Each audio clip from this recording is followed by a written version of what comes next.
Kharif season పురస్కరించుకొని రైతన్నులు విత్తనాలు వేసే సమయంలో నకిలీ విత్తనాల నియంత్రణలో భాగంగా రుద్రూరు మండల కేంద్రంలోని విత్తన డీలర్ల షాపులపై వ్యవసాయ పోలీస్ మరియు రెవెన్యూ శాఖ వారు సంయుక్తంగా తనిఖీలు నిర్వహించారు.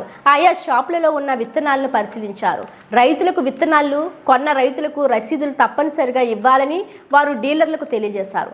నకిలీ విత్తనాలను నియంత్రించే క్రమంలో తనిఖీలు నిర్వహిస్తున్నట్లు వాళ్ళు తెలియజేశారు. ఈ కార్యక్రమంలో రుద్రూరు తహసీల్దార్ వెంకటేశం, ఎస్ఐ అప్పారావు, ఏఈ నగేష్ రెడ్డి సిబ్బంది పాల్గొన్నారు.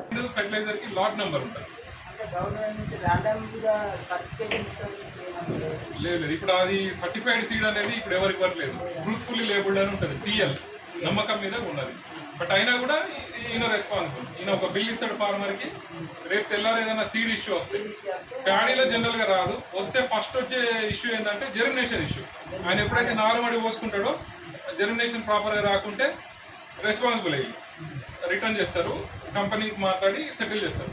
రెండో ఇష్యూ ఏంటంటే మన దగ్గర అసలు షూటబుల్ కానీ వెరైటీ, ఫర్ ఎగ్జాంపుల్ వాడు సిద్దిపేటనో లేకుంటే నల్గొండలో పోతాడు, మా కాకనో మామనో ఏదో ఒక వెరైటీ బాగా వచ్చిందని చెప్పి ఈడ పెడతాడు.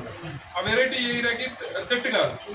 సెట్ కాకపోతే ఏమైతే ఈ సాయిల్ కాదు, ఈ ఎన్విరాన్మెంట్కి సెట్ కాదు కాబట్టి దానికి రోగాలు వస్తాయి. ఫస్ట్ది.